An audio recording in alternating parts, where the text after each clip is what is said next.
예, 오늘 설교 제목은 기념책에 기록된 축복이라고 하는 제목을 가지고 말라기 3장 16절부터 18절에 있는 말씀을 가지고 은혜를 나누겠습니다. 비행기를 타고 여행을 하려면 비행기 표값을 지불하고 탑승권을 구입해야 합니다. 그런데 중요한 것은 그 사람의 이름이 탑승자 명단인 컴퓨터에 그 사람의 이름이 분명히 입력이 되어야만 합니다.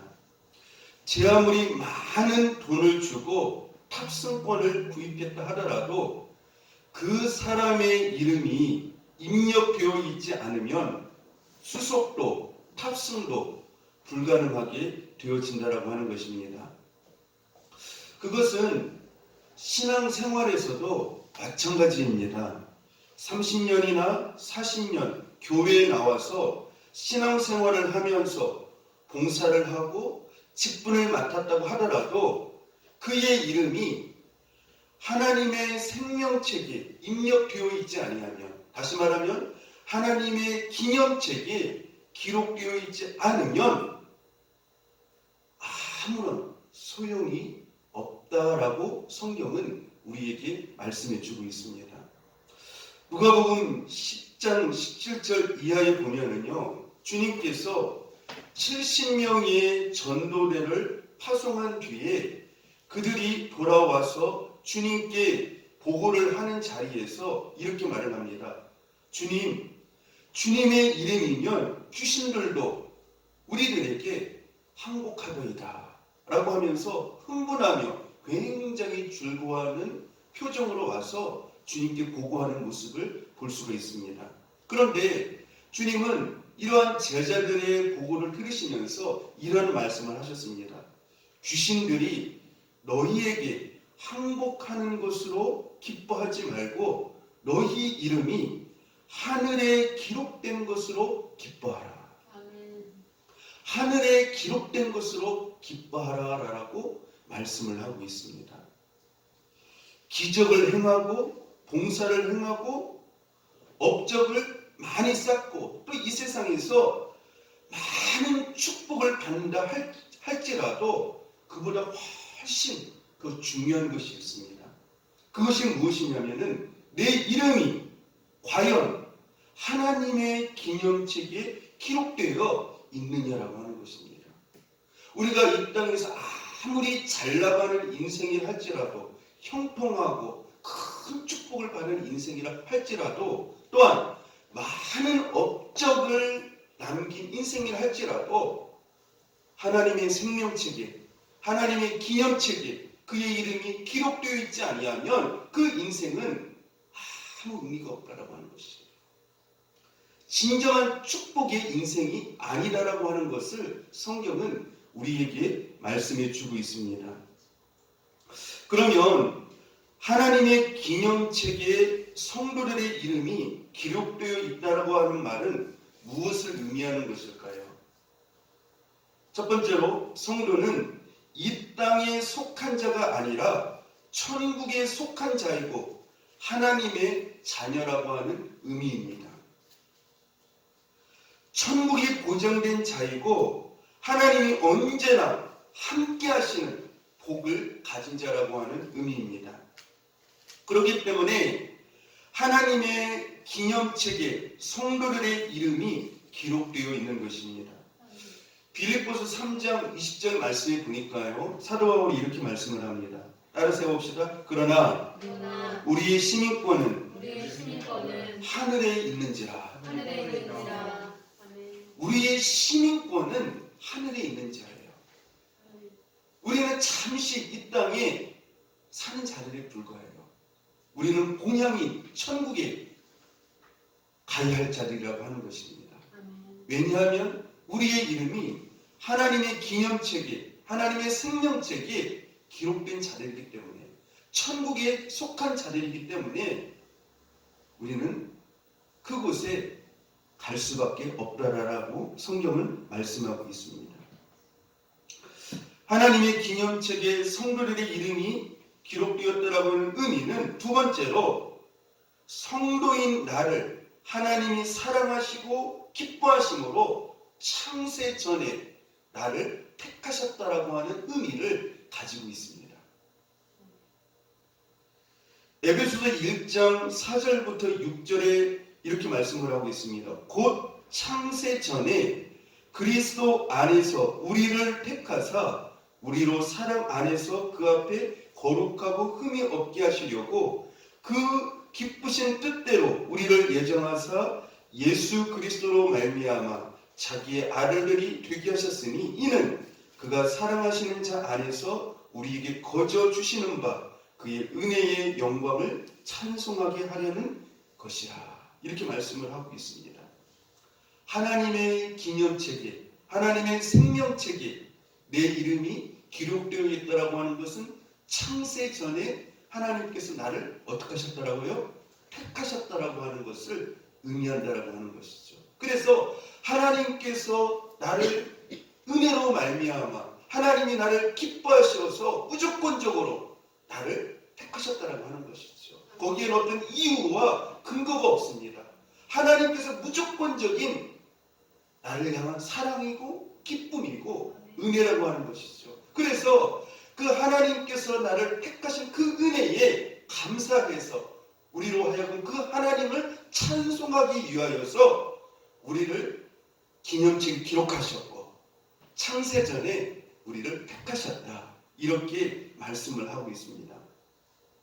아까는 말씀을 드렸지만 하나님께서는 내가 이 세상에 태어나기 전부터 창세 전부터 나를 알고 계셨고 사랑하셨으며 기뻐하심으로 나를 택하시고 하나님의 기념책에 하나님의 생명책에 나의 이름을 기억하셨다라고 하는 것입니다. 근데 여기서 우리가 더욱더 감사할 수밖에 없는 이유가 있어요. 그것은 무엇이냐면은 나를 택하실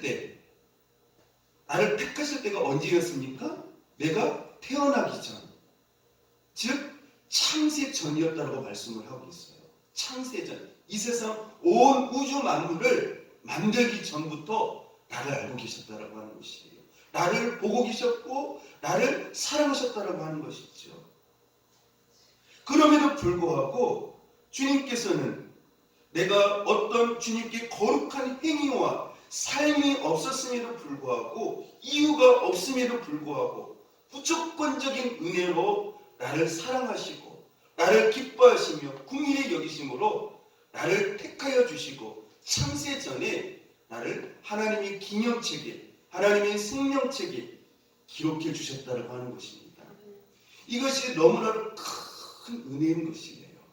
그래서 하나님께서는 우리로 하여금 그 은혜에 감격해서 영원토록 하나님을 찬송하게 하기 위해서 우리를 선택하셨다.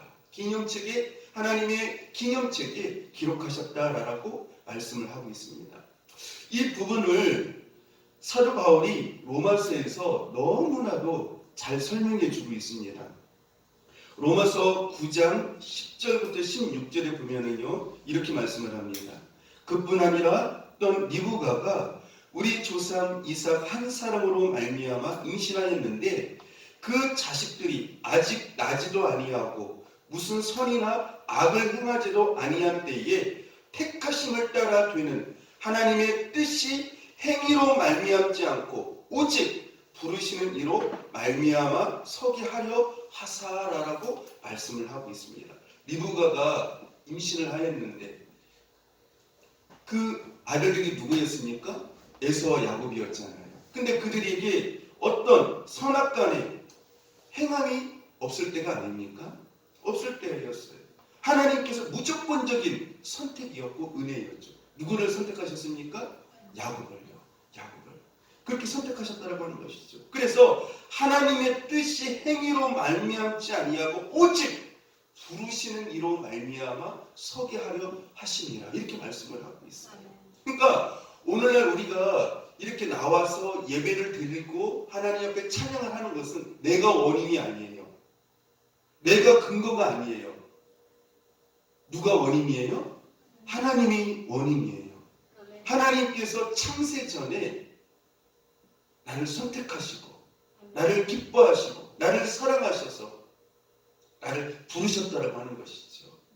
그래서 하나님께서 나를 선택하시고 나를 부르셨기 때문에, 나를 생명책에 기록하셨기 때문에 그 결과로 오늘 이 자리에 그 은혜를 받았기 때문에 그 은혜로 말미암아 오늘 이 자리에 나와서 예배를 드릴 수가 있다라고 하는 것입니다. 그래서 사도 바울은 계속해서 말씀을 합니다. 그런즉 원하는 자로 말미암도 아니요 다른 박자 하는 자로 말미암도 아니요 오직 긍휼히 원하시는 하나님으로 말미암음이니라 이렇게 말씀을 하고 있어요. 내가 원한다고 내가 뜻한다고 되어지는 것이 아니라고 하는 것이에요. 오직 하나님께서 긍휼히 여기시는 그 은혜로 말미암아 오늘 내가 이 자리에 나오게 되었다라고 하는 것이죠. 그러니까 모든 우리 신앙의 이 은혜의 자리에 이 복된 자리에 나올 수 있었던 것은 내가 근거가 아니라는 것이에요. 내가 이유가 아니에요. 내가 주님을 사랑할 수 있고 내가 이 자리에 와서 예배드릴 수 있는 목마름 그 자체는 바로 하나님께서 나를 선택하셨기 때문에 나를 부르셨기 때문에 나를 생명책에 기록하셨기 때문에 그 결과로 내 심령 가운데 은혜가 가득히 임함으로 하나님을 찾게 되어졌고 하나님을 만나는 이 자리를 사모하면서 결과로 이 자리에 오게 되었다라고 하는 것입니다. 그렇기 때문에 우리는 하나님 앞에 자랑할 근거가 없어요. 자랑할 근거가 없어요.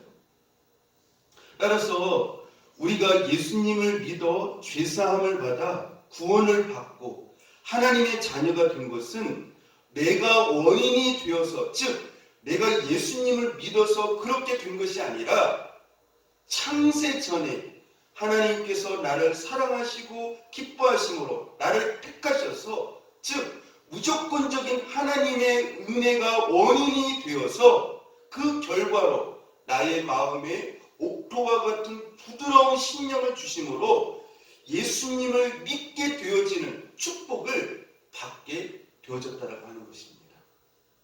우리가요 예수님을 믿은 게 아니에요. 엄밀히 말하면 예수님이 믿어지게 된 것이에요. 아멘. 아멘? 아멘.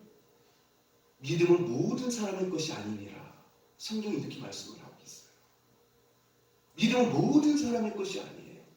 하나님이 선택한 자에게 하나님의 기념책에 기록된 자에게만 주신 특별한 은혜라고 하는 것이죠.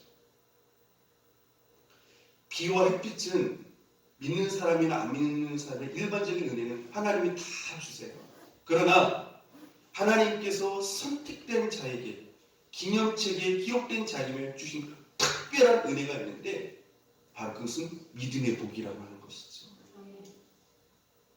이 믿음의 복은 세상 복과는 비교할 수 없는 어마어마한 복이죠.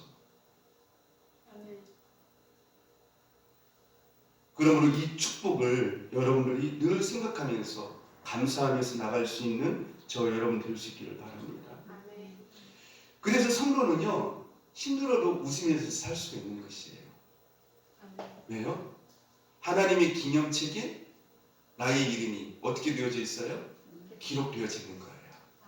하나님의 그 기념책에 생명책에 나의 이름이 기록되어져 있어요. 그러니까 그것만 생각하면 너무너무 감사한 것이죠. 셋째로 하나님의 기념책에 성도들의 이름이 기록되어 있다는 의미는 따라서 합시다. 하나님께서 나를 잊지 아니하시고 주님의 시선이 항상 나에게 향해 있다는 뜻입니다. 하나님의 기념책에 나의 이름이 기록되어 있다라고 하는 그 뜻의 의미는 하나님께서 나를 항상 어떻게 잊지 아니하시겠다는 거예요. 그 의미가 되어져요. 그리고 주님의 시선이 항상 나에게 향해 있다라고 하는 의미입니다. 여러분들 우리가 야곱의 창세기 보면 야곱을 우리가 볼 수 있지 않습니까? 야곱이 그 자기 형 에서의 미움을 받아가지고 어떻게 합니까? 도망을 가잖아요. 예, 도망을 가서 루스라고 하는 곳에 있게 되어집니다. 몇 날 며칠 뛰어가가지고 막 도망가가지고 그 루스라고 하는 그 광야에 베델이죠. 그것이요. 있게 되어요. 너무 적막해요. 너무 외로워요. 너무 힘든 시간이 깜깜한 밤이에요. 하늘을 봐도 암담하고 밖에 어떤 그 주변을 봐도 깜깜해요. 앞으로 나의 앞날은 어떻게 되어질 것인가? 아무것도 보여지지가 않아요. 그렇죠? 야곱이 도망가면서. 그리고 그때 야곱이 바위에 기대어서 잠을 잡니다. 근데 꿈에 누가 나타나셨어요? 하나님이 나타나셨어요. 암담하고 외롭고 고독하고 앞날이 어떻게 될지 모르는 정말 힘든 시간이에요. 아무도 자기를 지켜주지 않는다라고 생각을 했어요. 관심이 없다라고 생각하는 그때에 하나님께서 그 루스에서 잠을 잘 때 하나님께서 나타나셔서 야곱아 야곱아 내가 너와 함께한다 말씀을 하셨어요. 그리고 하나님께서 어떻게 하셨습니까? 사닥다리를 보여주면서 천국과 이 하늘과 연결된 그 사닥다리를 보여주었죠. 그리고 어떻게 되어졌습니까? 천사들이 오르락내리락하는 그 모습을 보여주죠. 그리고 하나님이 함께하는 모습을 보여줘. 네가 이곳에 돌아올 때까지 함께하겠다. 말씀을 하시죠. 그래서 야곱이 깨어나고 나서 너무나도 놀라웠던 것이죠. 자기 삶이 암담하고 앞이 캄캄하고 어떻게 될지 모르는 고통스러운 환경적으로 너무 힘든 자리였는데 알고 보니까 누가 함께 계셨던 것이에요? 하나님 함께 계셨던 것이에요. 그래서 이름을 루스라고 하는 그곳에서 이름을 뭘로 바꿨습니까? 베델. 하나님의 집이라고 하는. 그래요. 여러분은 암담하고 고통스럽고 힘들고 앞이 캄캄하고 보이지 아니할 때 그럼에도 불구하고 하나님은 우리와 함께 하신다라고 하는 것이죠. 하나님의 시선이 여전히 누구에게 역사하고 있었습니까? 야곱에게요. 야곱에게 함께하고 있었어요. 여러분 아무리 힘들었고 어려워도 야곱과 함께 하셨던 그 하나님이 여러분과 함께 하심을 믿으시기를 축복합니다. 하나님이 함께 하세요. 요셉도 마찬가지 아닙니까? 요셉이 하나님이 주시는 놀라운 그 비전, 축복의 꿈을 꾸었어요. 그런데 그 꿈과는 다르게 그 인생에 엄청난 고난이 찾아와요. 자기의 가장 사랑하는 형들로부터 미움을 받게 되어지고 팔리게 되어지고 또 하나님의 말씀대로 신실하게 살았음에도 불구하고 어디로 가게 되어집니까? 감옥에 있게 되어져요. 도대체 너무 깜깜한 거예요. 너무 힘든 거예요. 하나님이 나한테 꿈과 비전을 보여줬고 하나님 함께 하신다는 그런 그 증거가 어디 있는가? 그럼 하나님께서 나에게 보여준 그 꿈은 도대체 뭔가? 현실을 봤었을 때 너무 암담한 거예요. 그렇지 않습니까? 그런데 놀라운 것은 요셉이 옥에 있었을 때에 성경은 뭐라고 표현을 하고 있습니까? 여호와께서 요셉과 어떻게 하심으로요? 함께 하심으로 요셉이 어떻게 하였더라? 형통하였더라. 이렇게 말씀을 하고 있어요. 근데 그게 사실 옥에 있는데 형통한 거예요? 형통한 거 아니에요? 형통한 거 아니잖아요. 옥에 있는데 그게 무슨 형통이에요? 근데 성경은 형통하고 있다고 말씀을 하고 있어요. 성경은요, 형통의 개념을 어떤 환경적인 것으로 말하지 않아요. 형통의 본질은 무엇입니까? 하나님이 함께 하심이에요. 다시 말씀드리면 요셉이 옥에 갇혔지만 하나님께서 요셉을 통하여서 무엇이 이루어져 가고 있다는 것이에요? 하나님의 뜻이 이루어져 가고 있다는 거예요. 그러니까 형통이라고 하는 것은 환경적으로 풀려지는 것이 형통이라고 말하지 않아요. 내가 힘든 가운데 있고 어려운 가운데 있어도 그 가운데서 여전히 나를 통하여서 하나님의 뜻이 이루어져 가고 있는 그 자리에 있으면 그것이 바로 형통이라고 하는 것이죠. 아멘. 그래서 그 옥에 있고 어렵고 힘든 그런 가운데 있음에도 불구하고 여전히 하나님은 누구와 함께 계셨다는 거예요? 요셉과 함께 하셨다는 거예요. 여러분들 하나님이 함께 하심을 꼭 어떤 그 잘됨에서만 확인하려고 하지 마시기 바랍니다. 물론 잘됨 가운데서는 하나님 함께 하시죠. 그러나 가장 힘들고 어렵고 인생에서 아무것도 보이지 않는 야곱과 같은 요셉과 같은 정말 깜깜한 그런 자리에 있어서도 하나님은 여전히 우리와 함께 계신다라고 하는 사실을 잊지 마시기를 축복합니다. 아멘. 그게 하나님께서 농명장 자들에게 하나님께서 주시는 축복이에요. 그래서 하나님께서 여전히 어떻게 해요? 그 환경 가운데서 계속 그와 함께 하시고 그를 주목하시고 하나님의 시선이 그에게 있다라고 하는 것이죠. 자, 그러면 내가 하나님의 기념책에 기록되어 있는 사람인가를 어떻게 알 수 있을까요? 우리가 알아야 되잖아요. 내가 과연 하나님의 그 기념책에, 생명책에 기록되어 있는 자인가? 성경 여러 가지를 통해서 우리에게 하나님의 기념책에, 생명책에 기록된 그러한 그 원리들을 우리에게 말씀해 주고 있습니다. 우리 말씀을 한번 먼저 찾아보도록 해보겠습니다. 사도행전 13장입니다. 어떤 사람들이 하나님의 생명책에 기록된 자들인가? 자, 사도행전 13장 48절입니다. 같이 한번 읽어봅시다. 자, 시작. 이방인들이 듣고 기뻐하여 하나님의 말씀을 찬송하며 영생을 주시기로 어떻게 된 자는? 작정된 자는 다 어떻게 되더라? 믿더라. 하나님의 기념책에 이름이 기록되어 있는 사람은 어떻게 해요? 예수님을 내 인생의 주인으로, 구주로 영접한다라고 말씀을 하고 있어요. 여기서 작정된 자라는 말이 무슨 뜻이에요? 하나님의 기념책에, 하나님의 생명책에 기록된 자를 말하는 것이에요. 하나님의 기념책에, 생명책에 기록된 자는 이방인들이 다 어떻게 되더라는 거예요? 믿더라고 하는 것이에요. 그러니까 예수님을 믿는 것은 내가 본질적인 이유가 아니라는 것이죠. 그렇죠? 하나님께서 창세 전에 내 이름을 하나님의 기념책에 기록하시고 나를 선택하셨기 때문에 그 결과로 예수님을 믿게 되어진다라고 하는 것을 말씀해 주고 있습니다. 그래서 예수님을 믿는다라고 하는 것은 내 의지, 내 결단 이전에 하나님께 작정된 자, 즉 하나님의 기념책에 기록되어 있는 자라야 믿을 수 있는 은혜가 주어진다라고 말씀을 하고 있습니다. 다시 말씀드리면 내가 예수님을 믿는다라고 하는 것은 하나님의 기념책에 나의 이름이 기록되어 있기 때문에 그 결과의 은혜로 믿게 되었다라고 하는 것입니다. 아까도 말씀을 드렸지만 성경은 믿음은 모든 사람의 것이 아니니라 이렇게 말씀을 하고 있어요. 하나님의 믿음의 복을 누구한테만 주신다고 말씀하십니까? 하나님의 기념책이 기록된 자.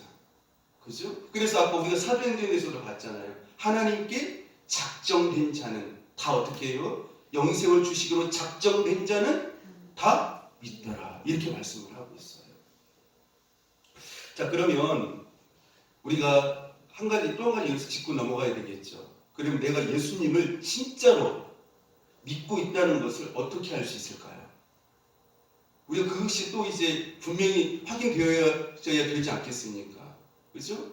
여러분, 우리가 성경에 보면 예수님을 믿는 것 같은데 정말 믿지 않는 사람들이 얼마나 많은지 몰라요. 다시 말하면 가짜들이 있다라고 하는 것이죠.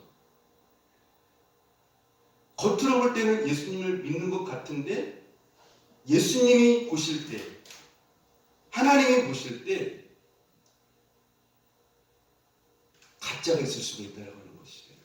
그래서 여러분들이 이 시간 그것을 잘 말씀 앞에서 여러분들이 깨닫고 여러분들이 참 믿음을 가질 수 있는 저 여러분들 될 수 있기를 바랍니다.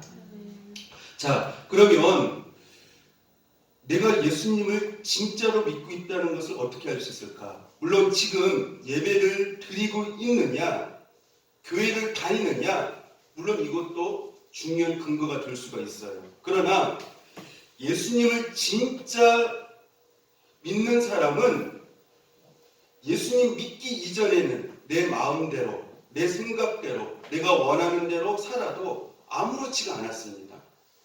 그렇지 않아요? 마음에 걸리는 것이 아무것도 없었어요. 그냥 내가 좋으면 좋은 것이었습니다. 모든 것이 내가 주인이었고 내가 기준이었습니다. 그러나 예수님을 진짜 믿는 사람은 이때부터 내 안에 오신 예수님을 의식하게 되어져요. 의식하게 되어집니다. 예수님을 의식하고 생각하면서 신앙생활을 하게 되어진다라고 하는 것입니다. 예수님을 진짜 믿는 사람은 간혹 내 생각과 내 마음대로 살다가도 예수님의 말씀이 생각나는 사람이에요. 그 마음속에 하나님의 말씀이 거하고 있습니다. 하나님의 말씀이 거하고 있어요. 예수님의 말씀이 생각이 나서 어떻게 합니까? 이렇게 살면 안 되지. 예수님이 탄식하실 거야. 예수님이 슬퍼하실 거야. 이렇게 생각하면 안 되지. 이렇게 말하면 안 되지. 하면서 하나님의 말씀 앞에 자기 그 마음 속에서 예수님의 생각과 더불어서 말씀이 그 사람 속에 거함으로 말미암아 그 사람의 생각을 통제하고 그 사람의 말씀을 그 사람의 말을 다스리게 되어진다라고 하는 것이죠.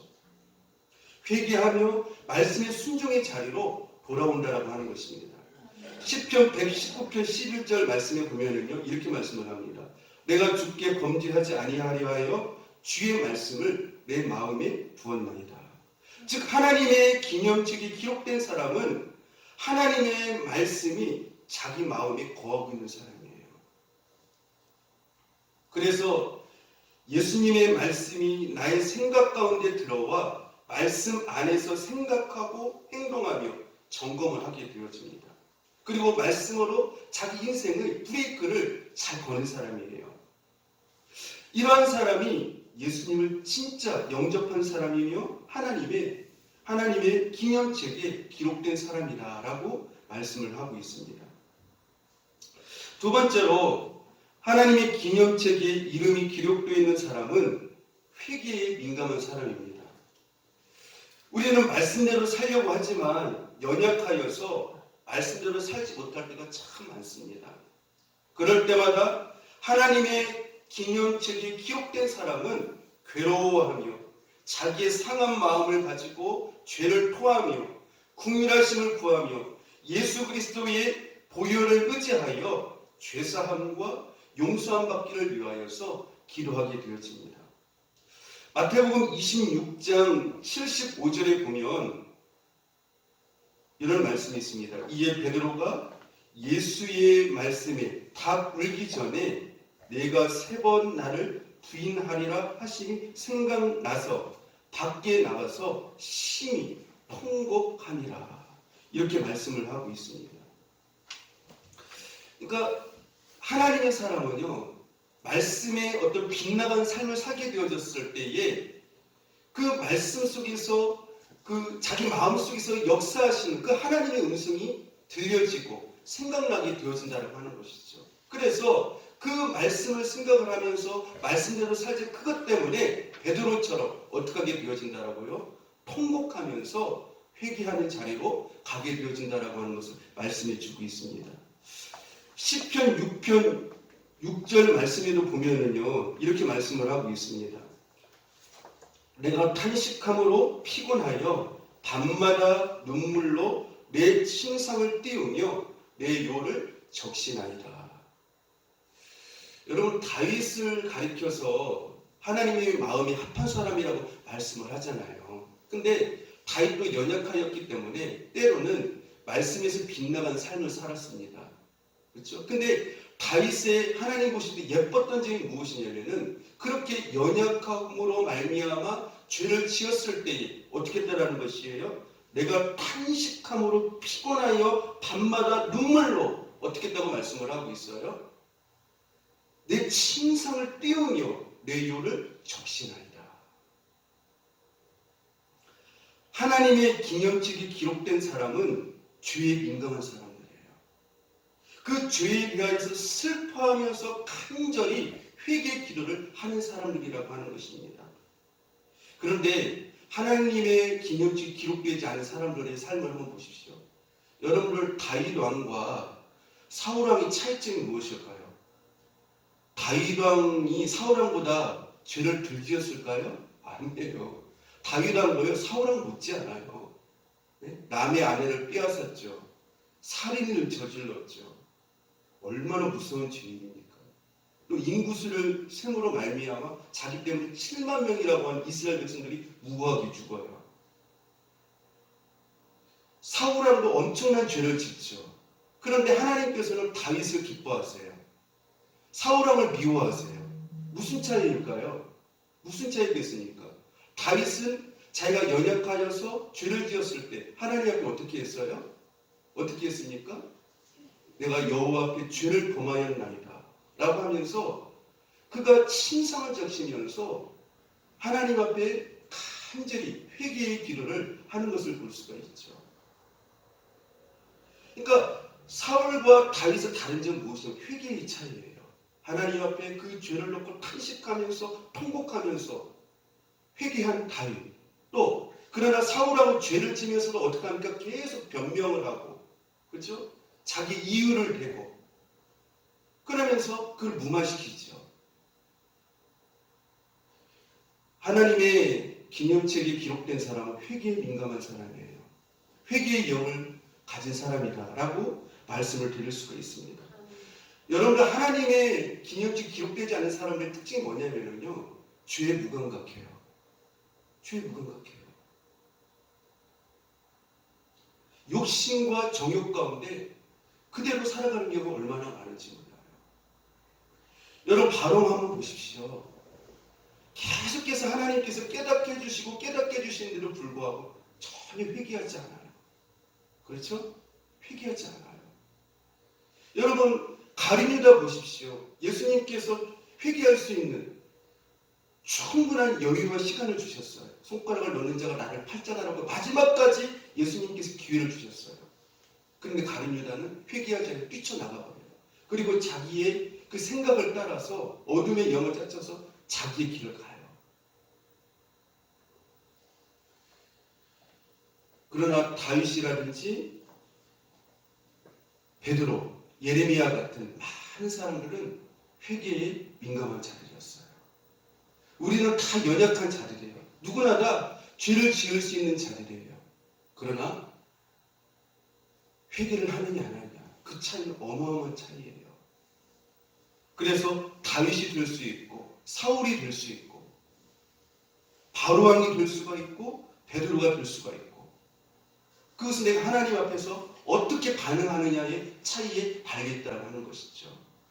하나님의 생명책에 기록된 자들의 특징이 뭐냐? 회개에 민감한 자들이라는 것이죠. 회개의 영을 받았다라고 하는 것이죠. 세 번째로 하나님의 기념책에 이름이 기록되어 있는 사람은, 따라서 합시다. 하나님의 말씀대로 뜻대로 사는 것을 가장 중요하게 여기고 민감하게 생각합니다. 하나님의 기념책에 이름이 기록되어 있는 사람은요, 물론 신앙이 약할 때는 그래도 어떻게 합니까? 자기 중심적이에요. 세상을 이렇게 따라가기 위해서 세상 반, 또 하나님 뜻 반 빼가지고 따라. 그러나 믿음이 들어가고 말씀을 계속해서 묵상하면서 신앙이 점점 자라면서 자기 인생을 어디에다 맞춥니까? 네? 하나님의 뜻에 맞춰요. 하나님의 뜻에요. 그래서 자기 인생에서 가장 중요한 것을 하나님의 뜻을 이루는 데에 그것을 가장 중요하게 여기고 민감하게 여긴다라고 하는 것입니다. 마태복음 7장 21절부터 23절에 보면은요, 예수님께서 이런 말씀을 하십니다. 나더러 주여 주여 하는 자마다 천국에 들어갈 것이 아니요 다만 하늘에 계신 내 아버지의 뜻대로 행하는 자라야 들어가리라. 그날에 많은 사람들이 나더러 이르되 주여 주여 우리가 주의 이름으로 선지자 노릇하며 주의 이름으로 귀신을 쫓아내며 주의 이름으로 많은 권능을 행하지 아니하였나이까 하리니 그때에 내가 그들에게 밝히 말하되 내가 너희를 도무지 알지 못하니 불법을 행하는 자들아 내게서 떠나가라 하리라. 하나님의 기념책에 기록된 사람은 세월이 지나면서 신앙이 성장을 하게 되어져요. 왜요? 그 안에 예수 그리스도의 생명이 있기 때문에 그래요. 그래서 하나님의 말씀대로 뜻대로 사는 것이 더 중요함을 깨닫게 되어지고 어디에 민감하게 되어지니까 하나님의 말씀에 민감한 삶을 살게 되어진다고 하는 것입니다. 그래서 이러한 사람을 인생을 자기의 생각과 목표를 가지고 살지 않고 하나님의 뜻이 무엇이며 하나님이 원하시고 기뻐하는 것이 무엇인가, 내가 어떻게 해야 하나님 말씀 안에서 순종하며 삶을 살 수 있을까, 어떻게 해야 하나님께 영광을 돌릴 수 있을까, 여기에 기준과 목표를 두고 살아가게 되어진다고 하는 것입니다. 이런 사람이 바로 하나님의 기념책에 기록된 사람의 특징이라고 하는 것이죠. 그러면서 예수님은 계속해서 이런 말씀을 하셨죠. 나더러 주여 주여 하는 자마다 천국에 들어가지 못하고 주님의 이름으로 선지자 노릇하며 귀신을 쫓아내며 권능을 행한다 할지라도 주님은 나는 너를 모른다라고 하시면서 주님에게서 떠나라라고 하셨습니다. 왜 그럴까요? 여러분들 주여 주여 하는 것을 보았었을 때, 또 많은 능력을 행하는 것을 보았을 때 이 사람이 겉으로 볼 때는 분명히 어떤 사람입니까? 하나님을 믿는 사람 같아요. 그렇죠? 근데 하나님은, 예수님은 아니다라고 말씀을 하고 계세요. 왜 그럴까요? 표면적인 신앙생활을 하기 때문에 그래요. 표면적인 신앙생활. 겉으로는 자신이 기독교인인 것처럼 예수 믿는 사람인 것처럼 포장을 하고 꾸미지만 그 내면을 깊이 들어가서 보면은요, 예수님을 진심으로 믿지 않아요. 예수님 진심으로 믿지 않아요. 그리고 그 내면을 더 깊이 들어가서 보면 예수님을 정말 사랑하는 마음이 별로 없어요. 별로 없어요. 그리고 말씀대로 살아가는 것도 중요하게 여기질 않아요. 말씀에 민감하지 않습니다. 말씀에 민감하지 않아요. 그래서 하나님께 대한 그 마음의 중심을 들이지 못하고 진실한 신앙생활을 하지 못하게 되어진다고 하는 것입니다. 우리가 진실한 성도라면 이것을 가장 아파하고 슬퍼해야 된다고 하는 것을 성경은 우리에게 말씀해 주고 있습니다. 그리고 과연 내 이름이 하나님의 기념책에 기록되어 있을까? 진지하게 묵상하고 회개하며 신앙생활을 다시 새롭게 진지하게 해야 할 것입니다. 표면적인 형식만 갖춘 신앙인이 아니라, 따라서 합시다. 진실함과 중심의 아름다움을 가지고 하나님의 사람으로 하나님의 뜻을 따라 살아가는 영적인 성도가 되어야 됩니다.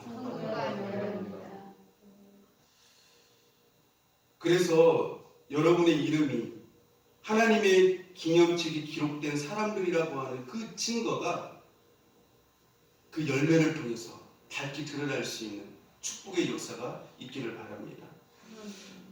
마지막으로 네 번째, 하나님의 기념책에 이름이 기록되어 있는 사람은, 따라서 해봅시다. 거룩한 성령의 열매 맺음을 통하여 알 수 있습니다. 그러니까 내 이름이 예수님의 그 생명의 기념책에 어떻게 그것이 기록되는 걸 알 수 있느냐 하면, 네 번째로 성령의 열매들을 통하여서 알 수 있는 것이에요. 우리는 예수님을 알기 전에는 영적 죄악의 나무들이어서 죄악의 열매들이 가득한 자들이었습니다. 그러나 하나님의 은혜를 통하여서 죄악의 나무인 우리가 거룩한 나무이신 예수님께 접붙임을 받음으로써 성령이 거룩한 열매를 맺게 되었습니다. 성령이 거룩한 열매를 맺는다라고 하는 말은 예수님을 닮은 삶의 거룩한 열매들이 나에게 주렁주렁 맺히게 되어진다라고 하는 것입니다. 그래서 시간이 지나면 지날수록 그 사람에게서 예수님의 닮은 모습을 보게 되어지는 것이에요. 그 사람이 생각하는 것, 말하는 것, 행동하는 것, 그 하나하나가 시간이 지나면 지날수록 계속 누구를 닮아가는 것이에요? 예수님을 닮아가는 것이에요. 그것을 통해서 나는 하나님 나라의 생명책에 기록된 자이구나. 성령이 내 안에서 역사하고 내 삶을 주장하고 있구나. 그것을 알게 되어진다고 하는 것이죠. 마태복음 7장 16절부터 20절 말씀이 예수님께서 이런 말씀을 하시죠. 그들의 열매로 그들을 알지니 가시나무에서 포도를 또는 엉겅퀴에서 무화과를 따겠느냐. 이와 같이 좋은 나무마다 아름다운 열매를 맺고 못된 나무가 나쁜 열매를 맺나니 좋은 나무가 나쁜 열매를 맺을 수 없고 못된 나무가 아름다운 열매를 맺을 수 없느니라. 아름다운 열매를 맺지 아니하는 나무마다 찍혀 불에 던져지느니라. 이러므로 그들의 열매로 그들을 알지니라. 그러니까 우리가 우리의 그 영적인 상태를 우리가요 알 수 있는 분명한 것이 있어요. 그것이 무엇입니까? 하나님 앞에서 열매예요. 내가 하나님 앞에서 어떤 사람인가 열매를 보면 알 수가 있어요.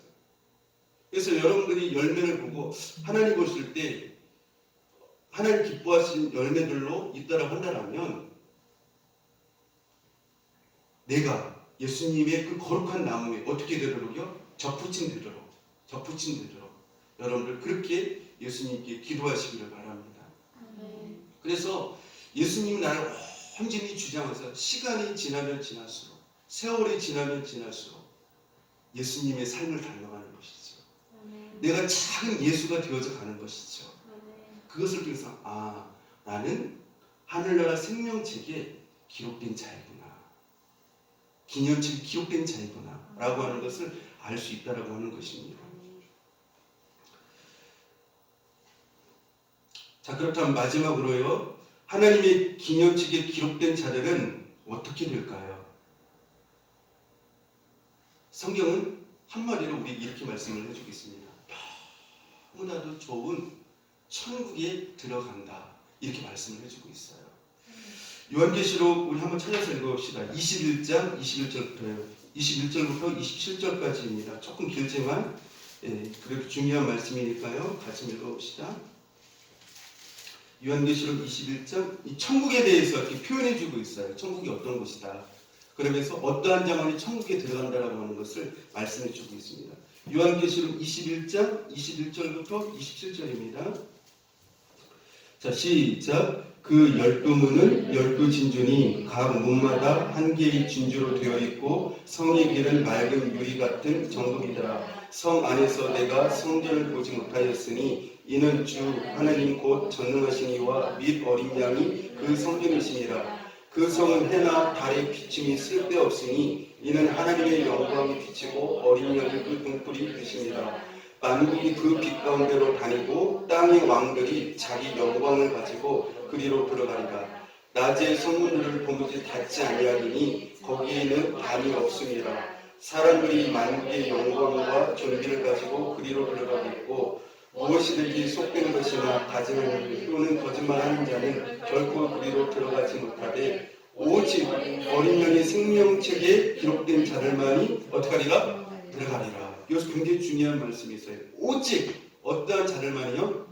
어린 양의 생명책에 기록된 자들만이 들어가리라. 이렇게 말씀을 하고 있죠. 그러면서 바로 그 위에 보면 무엇인지 속된 것이나 가증하는 일 또는 거짓말하는 자는 결코 어떻게 한다고요? 들어가지 못한다. 그러니까 우리가 이 하나님 앞에 기록된 하나님의 생명책 기록된 자리라고 하는 것은 바로 그 위의 삶이 어떻게 돼? 점점 줄어들고 거룩한 삶을 향하여서 가는 자리라고 하는 것을 알 수가 있죠.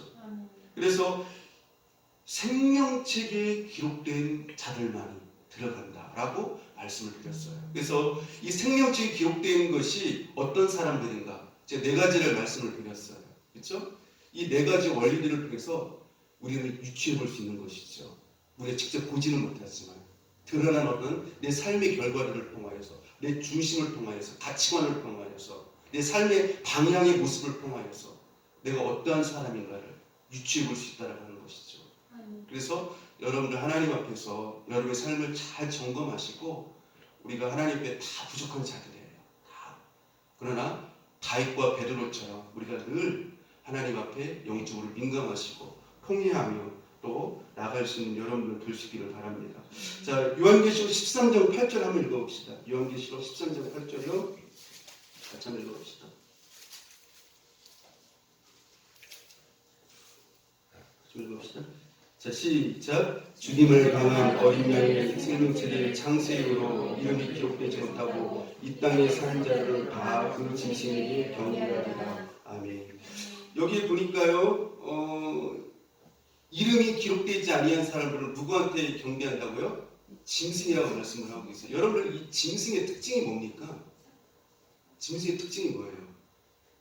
본능에 의해서 행하잖아요. 그렇죠? 그러니까 이 세상 사람들은요, 자기 속에는 육신의 생각과 욕심과 탐심, 그 본능에 의해서 살아가는 자들이에요. 그러니까 하나님께서 이런 사람들을 짐승으로 보시거든요. 그렇지 않습니까? 그러니까 성령과 말씀의 인도함을 따라서 살지 않는 그러한 사람들. 그래서 우리 여러분들 보시면 아시는 헤롯 왕도 저 여우에게 가서 이 짐승으로 이렇게 표현을 했거든요. 그러니까 그 정권의 어떤 그 큰 힘을 가진 자, 또 세상적 큰 힘을 가진 자들, 그런 자들에게 어떻게 한다는 거예요? 네? 엎드리고 경배하고 그렇게 한다라고 하는 것이죠. 또 그 다음에 우상숭배, 돈, 권력, 명예, 세상, 이단, 교주 등 이러한 것들에게 어떻게 한다는 거예요? 세상 사람들은요, 네? 자기네들이 어떤 그런 것들을 채우기 위하여서 그런 것들이 경배하면서 살아간다고 하는 것이죠. 그러나 예수 믿는 사람들은 어떻게 해요? 오직 하나님만을 경외하면서 성령의 인도하심을 따라 말씀으로 자기 자신을 쳐서 복종시킴으로 살아가는 자들이 바로 예수 믿는 자들임을 말씀해 주고 있습니다. 요한계시록 20장 15절 한번 펴볼까요? 요한계시록 20장 15절이요. 20장 15절 같이 한번 읽어봅시다. 같이 한번 읽어봅시다. 시작. 누구든지 생명책에 기록되지 못한 자는 불못에 던져지리라. 아멘. 생명책에 기록되지 못한 자는 어떻게 된다고요? 불못에 던져진다. 이렇게 말씀을 하고 있어요. 여기서 이 불못으로 표현을 하고 있지만 원어적으로 보면은요, 불바다예요. 불바다.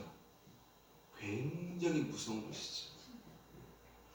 자, 우리 마지막으로 한 구절만 보고 말씀을 마치도록 하겠습니다.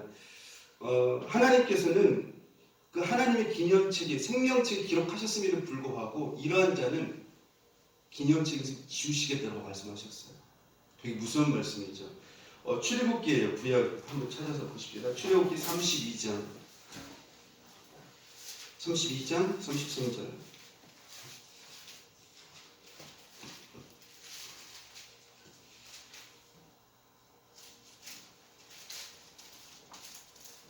같이 읽어봅시다. 자, 시작. 여호와께서 모세에게 이르시되 누구든지 내게 범죄하면 내가 내 책에서 그를 지워버리리라. 예, 참 무서운 말씀이죠. 그러나 하나님께서는 감사하게도 우리에게 어떤 은혜를 주십니까? 예? 회개할 수 있는 그 은혜를 주시죠. 그 회개할 수 있는 은혜의 기회가 지나가기 전에 우리 하나님 앞에서 다윗처럼 베드로처럼 아름다운 모습을 가지고 살아갈 수 있기를 바랍니다. 그러나 바로왕 같은 경우에는 어떻게 되어졌어요? 결국 계속해서, 그렇죠? 사울왕도 그렇지 않습니까? 계속해서 그 모르는 것이죠. 그를 깨닫지 못하고 계속해서 죄를 지음으로 말면 회개하지 아니하면 그 인생이 하나님 앞에 그 생명책에서 지워지는 안타까운 것들을 볼 수가 있습니다. 그래서 여러분들, 우리가 이제 결론적으로 말씀을 드리면 우리의 진정한 복이 무엇일까요? 우리의 진정한 복이요? 물론 이 세상에서 잘 되는 것도 복일 수 있어요. 또 형통하고 잘 나가는 인생, 성공한 인생 참 좋죠. 네, 복입니다. 그러나 정말 중요한 것은 우리가 하나님의 생명책에 기록된 하나님의 자녀답게 여러분들 살아갈 수 있기를 바랍니다. 그래서 항상 성령에 민감하시고 말씀에 민감하시고, 그래서 그 삶의 결과를 통하여서 내 생각의 중심의 어떤 그 모습을 통하여서 내가 하나님의 생명책에 기록되어졌다라고 하는 그것을 분명히 우리가 간접적으로 우리가 확인하고 또 그러므로 말미암아 하나님 앞에 축복의 자녀로 하나님이 기뻐하시는 자녀로 우리가 살아갈 수 있는 저 여러분 될 수 있기를 축복합니다. 예, 기도하겠습니다. 하나님 아버지 은혜와 사랑을 감사합니다. 오늘 말씀을 통하여서 우리가 참으로 하나님의 기념책이 생명책이 기록된 자들이기에 오늘 이 자리에 나온 줄 압니다. 또 이 자리에 와서 예배를 드리고 이 자리에 나와서 하나님 앞에 찬양을 드리며 하나님을 간절히 찾는 목마른 심령을 주신 줄로 믿습니다. 하나님 아버지, 이제 저희가 하나님의 그 기념책에 기록된 자들이니만큼 하나님 말씀과 성령이 민감하며 더욱더 거룩한 경건의 삶을 살아드릴 수 있는 복된 삶이 되어지게 하여 주옵소서. 예수님 이름으로 간절히 기도드립니다. 아멘.